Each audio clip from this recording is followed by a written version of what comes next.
Hey everybody, it's Andrew again, your average jeweler. Today, I wanted to talk about something where it's a little bit news related, but it's also just an interesting story in the gemstone world. We don't talk about these a lot. This is not new, but in light of Easter happening last month, this story came back up. Probably would have been better to post it around Easter, but the point is, it showed back up on the radar. I think it's really interesting, and I want to share it with you today.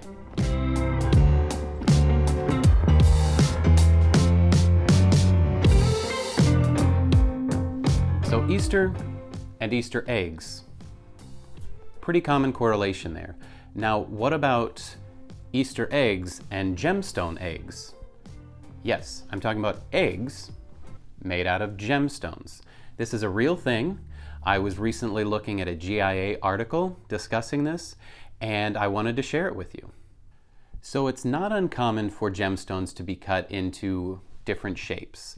There are gemstone carvings that you've probably seen in different stores you've been in. You may have even seen what they call fantasy cuts, where they take a gemstone and make this really unique cut. Maybe there's a picture in the gemstone, something like that. Fantasy cuts can be amazing, carvings can be amazing, but something that you don't often think about are eggs carved out of gemstones. Now this, for one thing, is not just a cheap looking egg carving. And secondly, it's not just one egg, it's not just 10 eggs, it's not even 100 eggs. This collection, when it was displayed, was 850 mineral eggs, gemstone eggs, carved out, and it's amazing. This was a collection originally displayed back in 1992 when a collector, Josh Hyman, was able to actually get together this collection of 850 mineral eggs and show them off. And this represented thousands and thousands of hours of work behind the scenes. Not only do you have to carve the eggs and polish them and make them look good, which is an art in itself, but you actually have to collect all of these different gemstones and minerals that will work for that. Not an easy task at all, and as many gemstones have a lot of rarity behind them to begin with, you can imagine how hard it is to find some of these and then in turn make them into eggs. It still blows my mind. Now the artist behind it is a Dieter Jerusalem, and he is a gemstone cutter carver out of Idar-Oberstein or Idar-Oberstein. I'm really not sure which is the more correct pronunciation. Maybe I butchered both of them. But Idar-Oberstein is really a bit of a mecca for gemstone cutters. It's a region or town over in Germany where it's known for fine gemstone cutting. So this is not the only time that you'll hear that name, but it's interesting to note that it is from that region known for gem cutting.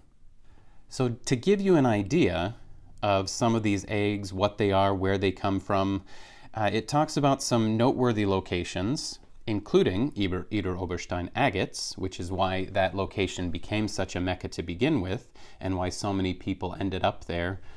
But you also have pink tourmaline from California, you have Brazilian morganite and aquamarine, you have green beryl from Madagascar, Nigerian rutilated quartz, you have Canadian native silver in matrix, you have Swiss jadeite and Australian vereskite. You also have some phenomenal gemstones, and you have your jaspers, your agates, your quartzes. And all of that combined with different inclusions, different characteristics, it's pretty amazing. I wish I could see this in person, but just some of the pictures blow my mind. On top of all the man hours and work, this is something that took 40 years for him to collect. So I want that to sink in. I don't know how many of you out there watching this have even been alive for 40 years. I'm sure many of you have. But on that token, can you imagine a project like this where you're making something so specific over 40 years' time to be sticking to that? That shows some dedication, and it also talks to the difficulty in accomplishing such a feat. If you're anyone who loves gemology, minerals, or just amazing things, this should interest you. And I wanted to share it with you today. Hopefully it's something that you liked. If you did, I hope you hit the like button. I hope you'll let me know in the comments if this is the kind of stories you like hearing about. I'll try and share more of that, but I did want to make sure you heard about the mineral egg collection, because who would have thought? Thank you again for being here. I hope you'll keep coming back so that we can keep learning together.